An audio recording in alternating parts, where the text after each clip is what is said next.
Hello and good morning friends, welcome to CEC-UGC live lecture. Dear friends, as you know that regularly we try to bring some new topics, some new subjects for you, and in this session of ours today we have something very interesting for you. Communication. Communication is all what we love.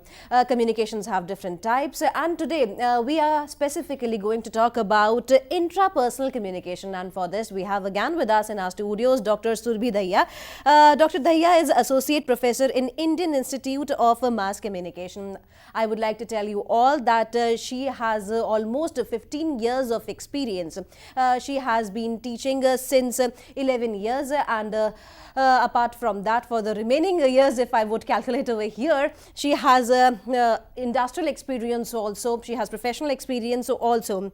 Recently, she represented India in roundtable conference organized by Economic and Social Research Council at London. So, taking advantage from her experiences, let's understand about this very topic, that is intrapersonal communication. So, first of all, I would like to welcome our guest, Dr. Surbhi Daya.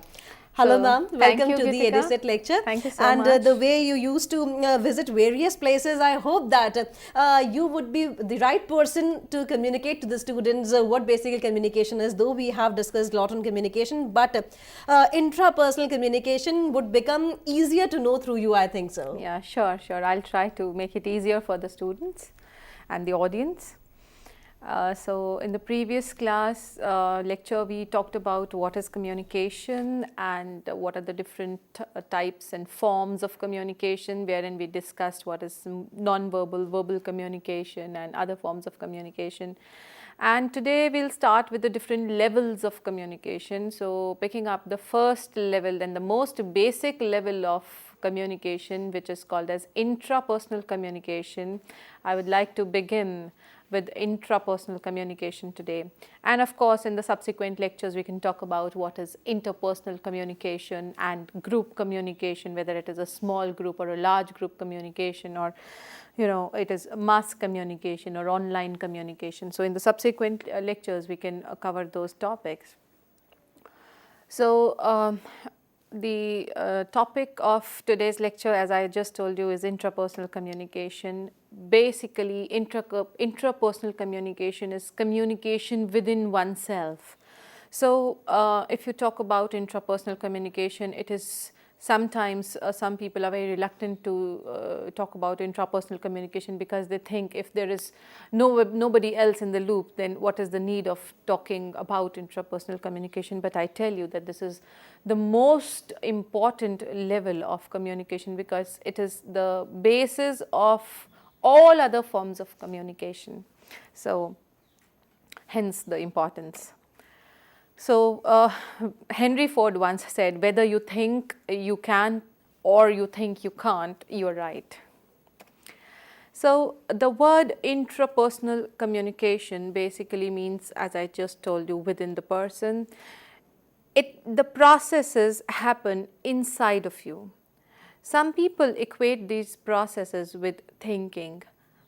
Although thinking is a part of the process, intrapersonal communication includes more than what we think.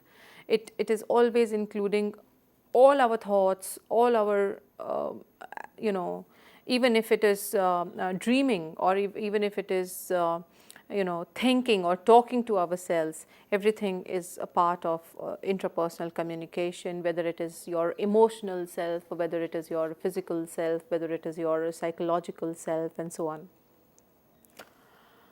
More importantly, intrapersonal processes include the way we think and the way we communicate with ourselves. It affects the way we receive messages from others and affects the way we send messages to others. It is solely responsible for what we are sharing with others and what we are not sharing with others. It depends on our intrapersonal communication. What happens within us makes us decide whether what secrets we want to share with a friend, or what is the talk that we want to share with our parents or with our peer groups or our teachers. So once we decide intrapersonally, the procedure goes vertical.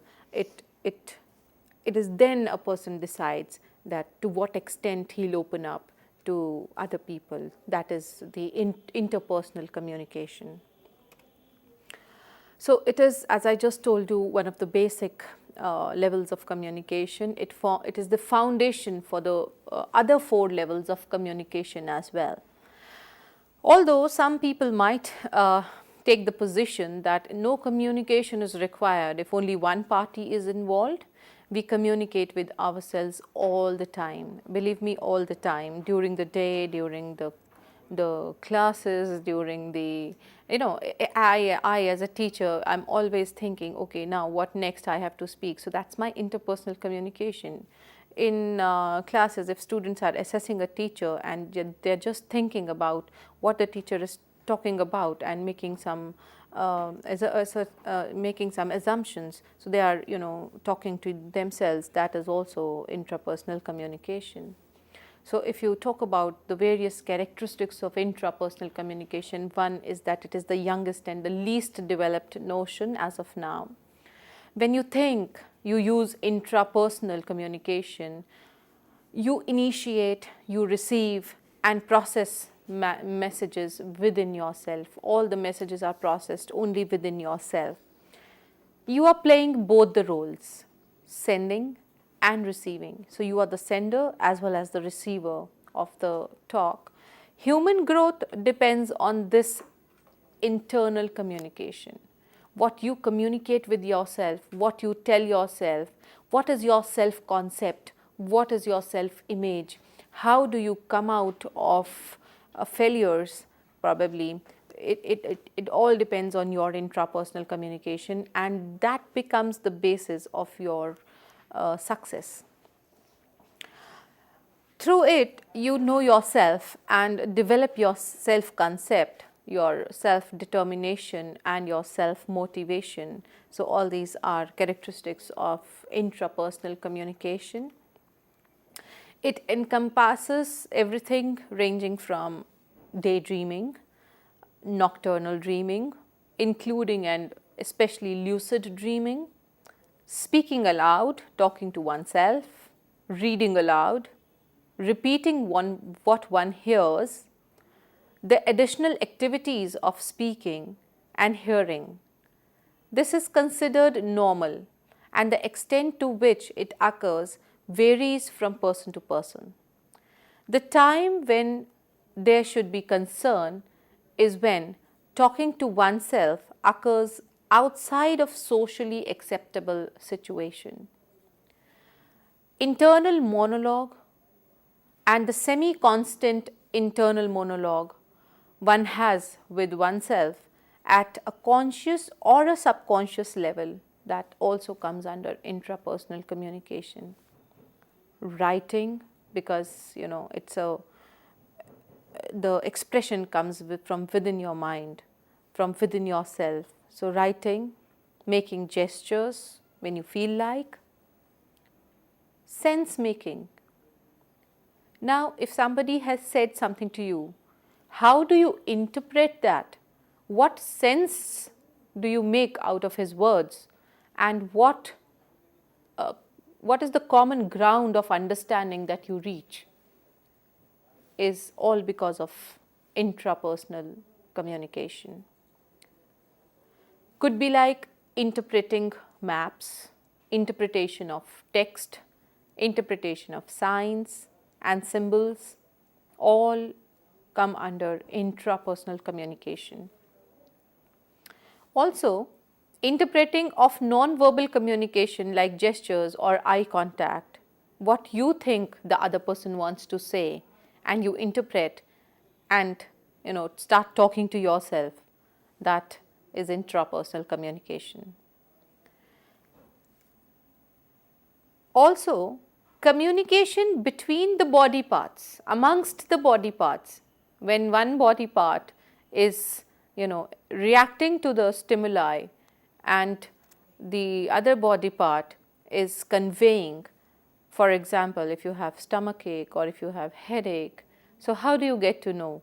It's just the communication amongst the body parts, various body parts. The next topic or the subtitle is the self. Actually, intrapersonal communication is all about the self. It begins with knowing yourself. As soon as you begin to examine the self, you begin to discover that you are, in fact, many selves. You must understand who you are and what you think of yourself. That is very, very important. The moment you realize your own importance, you grow.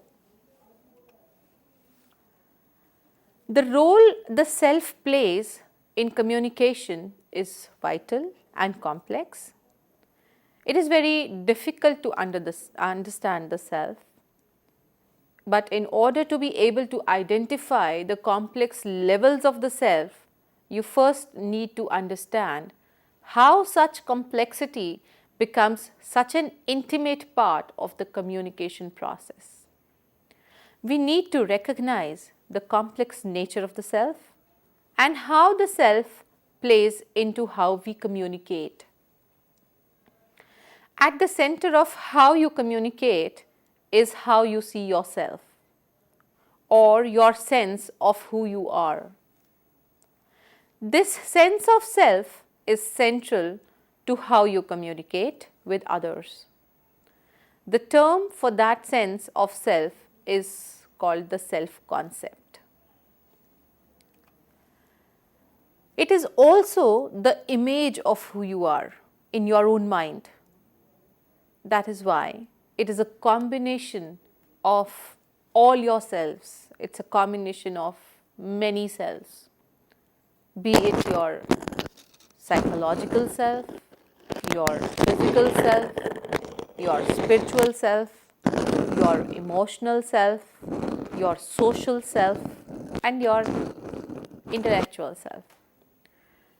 Self-concept is how you perceive the different parts of yourself that combine to form a total picture of you. At the same time, self-concept also means knowing how others see you. If you come to know the other person is bad-mouthing about you, you may start forming your own opinions. So once you start forming your own opinions, it is at that time that you start talking intrapersonally and form your own decisions, form your own interpretations of the text. Also, another important thing that plays an important role in intrapersonal communication is your past experiences. Past experiences are very, very important. For example, if you have a bad experience with somebody or at some place, you might not like to talk to that person. You might not like to go at that place again. It is a type of stereotypes that we build on the basis of our past experiences. Your past shapes the way you feel about yourself and the way you react to others. So a small child may stop thinking of him as a Superman after falling down and finding that he is not indestructible.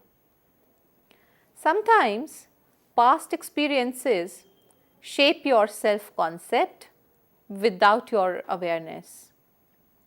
These positive or negative past experiences sometimes create a self-fulfilling prophecy. Now, Apart from past experiences, there are some reference groups. Groups that give you a sense of identity and help you establish your attitudes and your values. They are known as reference groups. These reference groups contribute to your self-concept. If you are a part of a group of a band, of a music band, which gives you identity, you will feel proud to be a part of that group. Especially during adolescence, when a person's self-concept is so changeable, groups provide a certain amount of stability. Individuals also incorporate into their own self the concepts, many of the ideas, attitudes, values of the people with whom they identify. You can take your own example. If you have friends with a particular group, you would not like to leave them because of their identity once created, or at best there will be many conflicts inside your mind before you take a decision on it. The factors that influence your self-concept are how you perceive that you are seen and treated by others. That's the first factor you have to think about. And your own expectations. What are your expectations and the standards that you set for yourself? That all depends on the communication within yourself. You decide what is the standard that you want to set for yourself. You decide your priorities intrapersonally. What is more important for you? Who is more important for you? How you compare yourself to others. Whether you are always competing with others, whether you are competing with yourself, whether your perception about life is something different. All your decisions depend on the same. So, self-concept lays the foundation for your communication with others, one-to-one, in groups, or one-to-group. How to build a positive self-concept and what is the outcome of building a positive self-concept is that it can give you a confidence. It can give you confidence you need to communicate effectively. It must draw from your strengths, must know where you need to improve, and it should help you to set goals for change. Self-fulfilling prophecy I was talking about, it's a prediction or an expectation of an event that shapes your behavior, making the outcome more likely to occur. It comes from your own self-concept and the expectations you establish for yourself. It also comes from what you think others expect of you. The next term that I wish to discuss is self-disclosure. It is the deliberate revelation of a significant information about yourself that is not readily apparent to others. That is when you open up your mind, your heart to others.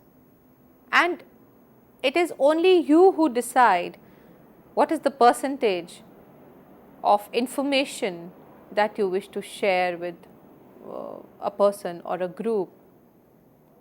So, intrapersonally you decide what is right, what is wrong, how much to share. You make assumptions about people. You talk to them on the basis of what you think is right or wrong, your own perception of self as well as your perception of others. You must know what facts, opinions, or feelings are appropriate to reveal under the circumstances. You may not say anything everywhere, anywhere. You might wait for a right situation. You consider the purpose of self-disclosure and your communication goals. That is what makes a self-image. Self-image is literally a picture or image of who you are. We have our own self-images. Most of our roles can be categorized in one or the other category. You may have many roles to play in life. For example, you may have a social role wherein you are responsible for the upliftment of the society. Or as a journalist, you have social responsibility. But generally, everybody has two major roles to play in life. One is the ascribed roles. Ascribed roles are those roles on which you don't have any control. They are roles that you are born into. You are a son, you are a brother, you are a sister, you are a husband, you are a wife. And the other category is the achieved roles. Achieved roles are roles that you work to accomplish or to achieve for, such as I am a professor. So, this is your achieved role.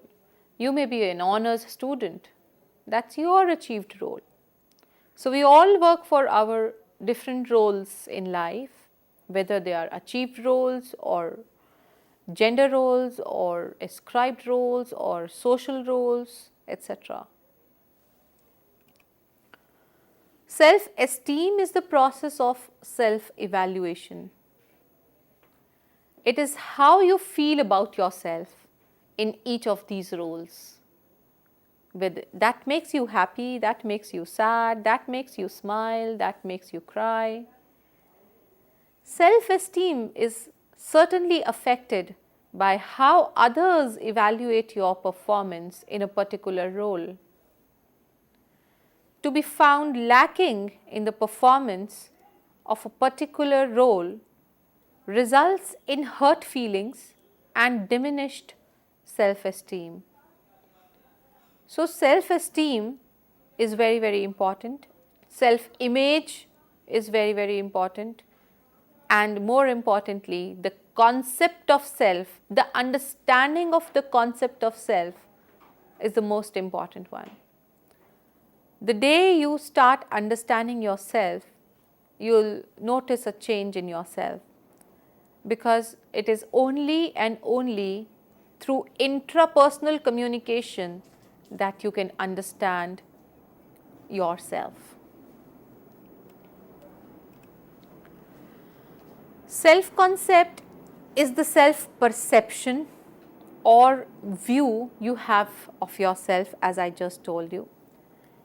Let us have a list of the different selves. One is the real self, one is the perceived self, who you are in real situations, what is your real self, and what is your perceived self. What do you think of yourself? You may be very intelligent, but you may not be thinking high of yourself, and you're very grounded. So that's how you perceive yourself. And what is your ideal self? How you see yourself, what you want to become in life, or what is your vision in life? What is ideal for you? What you want to achieve? The next is the public self. How you behave in society, in front of public, how you speak, how you talk, how you walk. That makes your public self. and of course your private self. How you behave in public may be very different from how you behave in private. What are your likings? What are your dislikings? What are your hobbies? What makes you feel differently when you are in private? Professional self. Professional self means how professionally you have achieved your role, how professionally people acknowledge your profession, your professional growth. That's your professional self. The next one is social self, which I have just explained. You may have many social roles to play in life. And of course, your intellectual self. How intellectually you are actually catering to the needs of the society, and how intellectually you are behaving in your own life. What are the decisions that you are taking? It all depends on how intellectually you are oriented. Another self is the emotional self. What sort of emotional feelings you carry, and are you strong, are you weak, what is your emotional status, and last but not the least is your physical self, which is very important for living.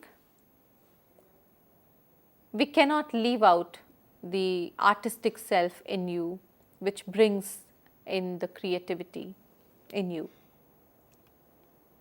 So let's discuss a few selves. The first one being the physical self. Physical self is generally divided into three primary areas. One is the internal functions like digestion and breathing, etc. We have external movements like walking, talking, writing, eating, etc. And we have a body image, that is the person's perception of his or her physical self. Emotional self, if we talk about, emotions are conscious feelings that are accompanied by physiological changes.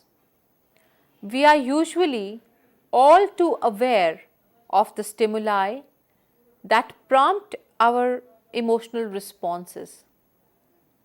Barely missing the car that darts out in front of you from a side street can just tie your stomach in knots long after the stimulus is gone.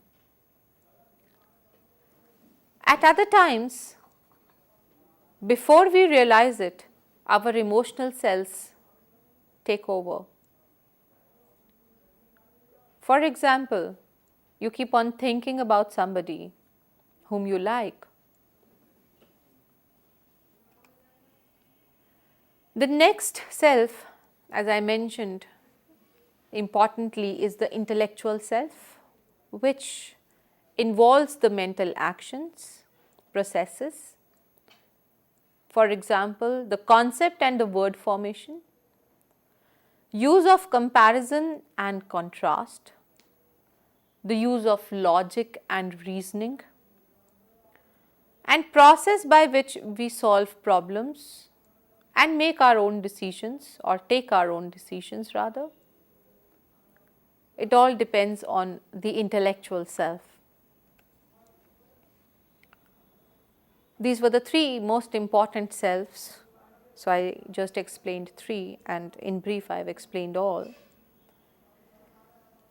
Now, how aware you are about yourself and what is the level that you disclose to others can be well represented in Johari's window. Now, this is a very unique window which tells you about yourself and about your mental status and your different quadrants that you can see in this window. The distinction between your private and public self. Johari's window is a cognitive psychological tool created by Joseph Luft and Harry Ingham in 1955 in the United States, which used to help people better understand their interpersonal communication and relationships. Now, if you see the names carefully, Joseph Luft and Harry Ingham is like Johari. The Johari is a combination of Joe from Joseph and Harry. So they named it together as Johari. It compares the aspects of open, that's public, versus closed, that's private communication relationships.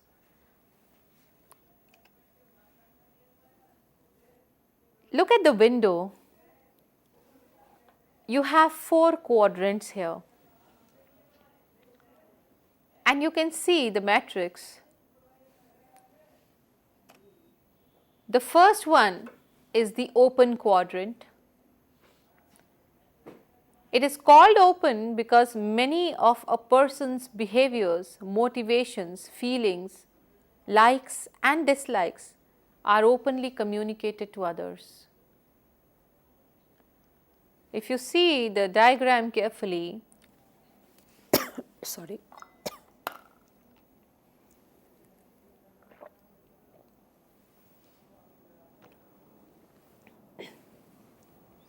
The second quadrant is the blind quadrant, which is known to others but not known to self. The third quadrant is the hidden quadrant. It represents the things you know or believe about yourself, but that you do not choose to share with others. And the fourth one is the unknown sector. Things that neither you nor others know or acknowledge. It could be subconscious fears or things you do not remember. Let me explain all the 4 quadrants once again. Just have a look at this diagram carefully. Quadrant 1 is the part of ourselves that we see and others can also see. This open section represents self-knowledge that you are aware of and willing to share with others. This quadrant has everything that you know and others know about you. That's open secrets. Quadrant 2, which is blind, is the aspect that others see but we are not aware of. The blind section represents information of which you yourself are unaware but which others know about you. Blind means you don't want to see those drawbacks in you. You don't want to, either you don't know them or you don't see them as wrong. But others can view it, others can see it. So the lesser the blind segment or the quadrant in you, the more you can come out or more you can grow, because you have to come out of the blind sector which others know and you don't know. Quadrant 3 is our private space, which we know but keep from others. You are aware of, but you are not willing to share. That is it. Quadrant 4 is the most mysterious room. It represents what is unknown both to you and to others. Each section of Johari's window is conceptually the same size.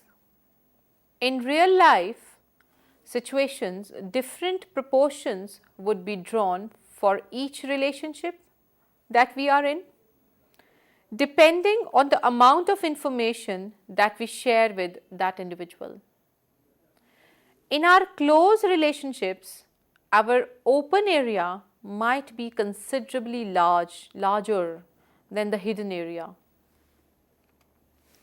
When communicating with a casual acquaintance, our hidden area would be the largest part of the window. You can use the concept of Johari's window to increase your self-awareness. It should improve your communication with others. So what you can do is sit with a paper and a pen, divide that paper into 4 and just write whatever comes to your mind about open, about blind, which you have just realized that people have noticed and you don't know about it, and make a list of hidden things that you don't want to reveal, and unknown is probably not known to, because not known to outsiders and yourself. So just meditate and think what you can do in life. The more you know your unknown sectors, the more you can grow, because hidden potentials are all unknown. So the more you try and discover your unknown self, the more you can grow in life. As you strive to shrink the blind and unknown segments, you may begin to discover a self you only partially knew before. A self that may or may not resemble the concept you have always had about the person you call me. The more information you can bring into the open from the hidden, blind and unknown areas, the better your interpersonal communication will be. So interpersonal here depends on the intrapersonal communication, what you decide, what you have to communicate, what you don't have to communicate, what you know about yourself, how much you know about yourself, and what is the concept that you carry about yourself, what is your self-image, and what is your self-disclosure levels. That will actually become a base for your next level of communication, which is the interpersonal communication, which means sharing between the two, communicating between the two, or communication with other persons. Intrapersonal communication processes depend on the communicator's frame of reference as well. Now, your frame of reference refers to the way you view your world, your own perception. Your frame of reference is your structure for encoding and decoding of messages. What you have perceived, what you have interacted, and what sort of meaning you have made out of what you have communicated will actually define the encoding of your messages. Every individual is different, and the way he interprets things, the way he perceives things is very different from the individual sitting right next to him. Your frame of reference consists of all that you bring internally to the communication situation, your beliefs, attitudes and values, your memory of experiences, your cultural background, your stereotypes and expectations, your self-concept, your feelings and the level of stress, of course, your thinking patterns and other psychological factors. As a speaker, understanding the frames of reference of your listeners will allow you to adapt your message for high levels of clarity or persuasive impacts. As a listener, attempting to understand the way speakers' frame of reference may differ from your own can help you to better understand the speaker and your reaction to the speaker. All of us at one point of time must have read about the Maslow's hierarchy need model. So, Abraham Maslow, who is a well-known psychologist, examined hundreds of people and discovered 5 basic human drives, which are popularly known as the hierarchy of human needs. So, there are physiological needs, there are safety needs, love needs, esteem needs, and self-actualization needs. So, even he has defined the importance of all these 5 drives, and self-actualization is one of them.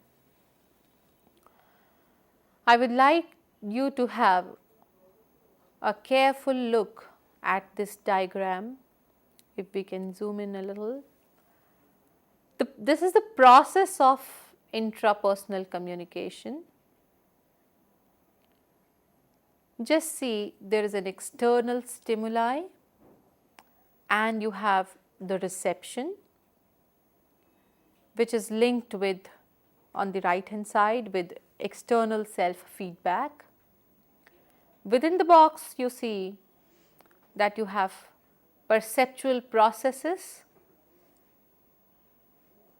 The different types of perceptual processes are the cognitive processes, the emotional processes, and the physiological processes. Within the loop you have the internal self feedback and the perceptual processes showing an arrow towards the transmission of external responses. This is an individual and he communicates only when the perceptual processes, the cognitive, the emotional, the physiological processes are over and the transmission of external response starts there. So, this is the process of intrapersonal communication, which we can talk about different parts again in a detailed manner. External stimuli are those stimuli that originate in the environment outside of your body. They can be of 2 types, overt stimuli and covert stimuli. Now, overt stimuli are received on the conscious levels. They are picked up by the sensory organs and sent to the brain. More than one overt stimuli usually affects a person at any given point, whereas covert stimuli are received on the subconscious levels. For example, you are getting ready for work and one of your favorite songs comes on radio. So, what do? You usually turn the volume up. The song ends and the news begins. Just as you discover a gaping hole in your socks, maybe you find another pair and finish dressing up, but you are running late. So, is it too cold for your lightweight jacket there? You suddenly realize that the weather report has just ended as a part of news, but you have no idea what was said despite the blaring volume. That is the covert stimuli. That is where we are listening, we are just hearing, we are not listening. The volume is blaring, but we do not remember what the other person said. Whereas something which you liked, a song probably, You just turned up the volume and listened to it very carefully and enjoyed it. The second part is the reception part. Intrapersonal communication starts with the stimulus. Our intrapersonal communication is the reaction to certain actions or stimuli. These stimuli could be internal, originating from within us, or external, coming from an outside source. These stimuli are picked up by the sensory organs and then sent to the brain. This process is called reception. Now, reception is in intrapersonal communication, both external and internal receptors send information to the central nervous system. External receptors for the five senses, which all of us know, receive stimuli that are changed into nerve impulses and then sent to the brain. These external receptors are located on or near the body surface and react to physical, chemical and mechanical stimuli to provide you with information about the environment. Internal receptors such as nerve endings, on the other hand, convey information about your interior state, the dryness of your stomach or the fullness of your stomach. For example, although your body receives every stimulus present in a particular communication setting, you could not possibly communicate in response to every one of them. The process that helps you to cope with this jumble of stimuli is called selective perception. So, we could have selective perception, we could have selective retention. The processes are selective here. The sense organs pick up a stimulus and send it to the central nervous system through the peripheral nervous system, while we receive all stimuli directed to us. We pay attention to only a few. This is because we practice selective perception. Only high intensity stimuli like loud sound, bright colors, sharp smells, etc. are perceived, and the low intensity stimuli are overlooked. The next step is processing of the stimuli. It occurs at three levels. These levels are cognitive, emotional and physiological, as I told you. Cognitive, these are associated with the intellectual self and include the storage, retrieval, sorting, assimilation of information. The storage of information that we choose to remember is called our memory. Information is stored so that it can be used to help establish the meaning of later incoming stimuli.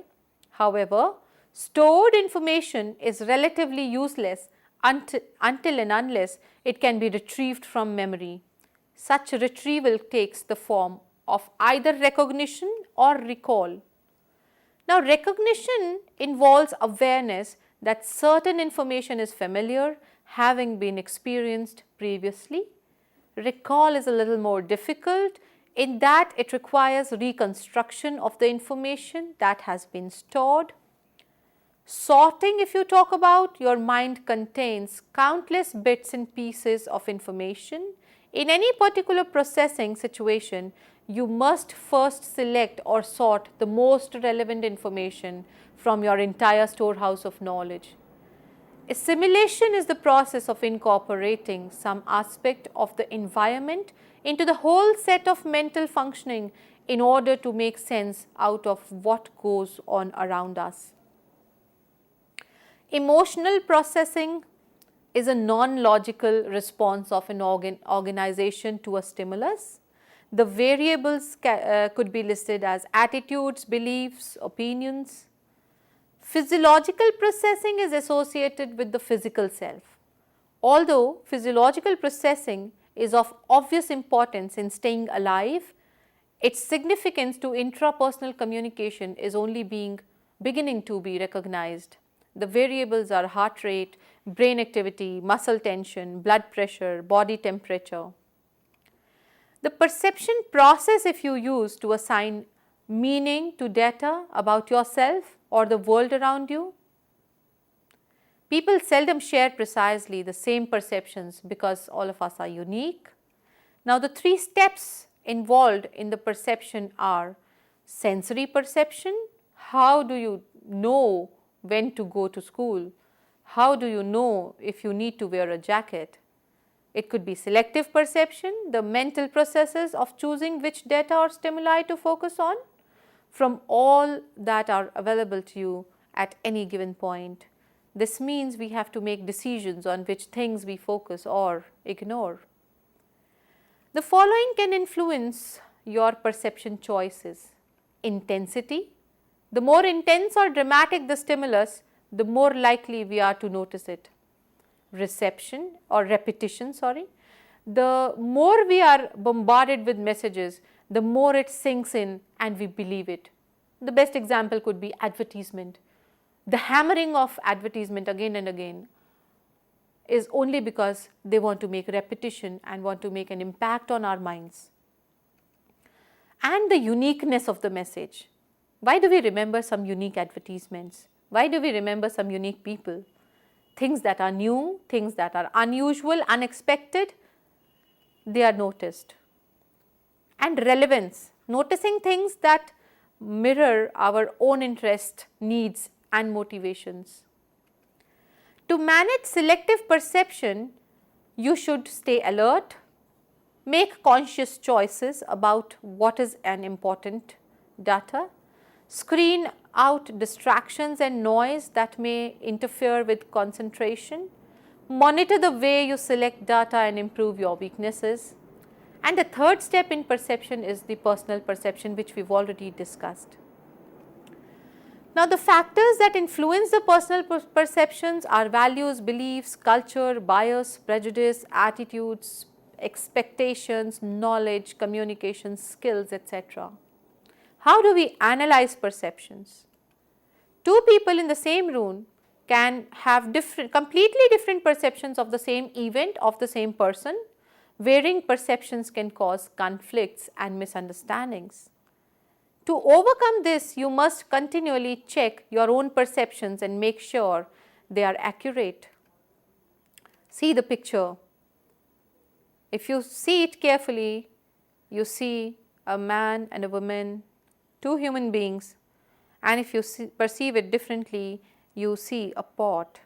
So, these are some pictures that could be perceived differently by different people. Just focus on the picture, you will see that these have different meanings for different people. Then last is the transmission. The next activity in intrapersonal communication is transmission. Here the sender and the receiver being the same person, transmission occurs through nerve impulses. Intrapersonal communication also has feedback, which is called self-feedback, and the next element of intrapersonal communication is interference or noise. Artistic self relates to creativity. That is where creative thinking involves visualization and something in an innovative or new or unique way, which is deeply linked with our intrapersonal communication or self-talk, which is imagined communication. Individuals talk to someone else or to themselves as if there were another person. However, the communication takes place in their own mind. This approach, by the way, can help most speakers to succeed in public communication situations by reducing their anxiety levels. It is the inner speech that includes the questions and comments you make to yourself. Think things through, interpret events, interpret messages of others, respond to your own experiences and respond to your interactions with others. So, research has shown that positive self-talk increases focus, concentration and performance. If you believe you cannot do something, your brain will tell your body and it will shut down. When you stay encouraged and positive, your body will also respond in a positive way. So this is actually, intrapersonal communication is exclusively a neuropsychological activity. It can be defined through experimental procedures in purely neuropsychological terms. It is virtually a continuous process in our waking stage. It has value, therapeutic value, and it has a lot of effects. Personal orientation, it has effect on your personality traits like locus of control, manipulation, dogmatism, that's your closed mind, tolerance of ambiguity, self-esteem, maturity, and it helps you to develop some defense mechanisms. The self finds various ways to resolve the anxiety produced by such intrapersonal conflicts.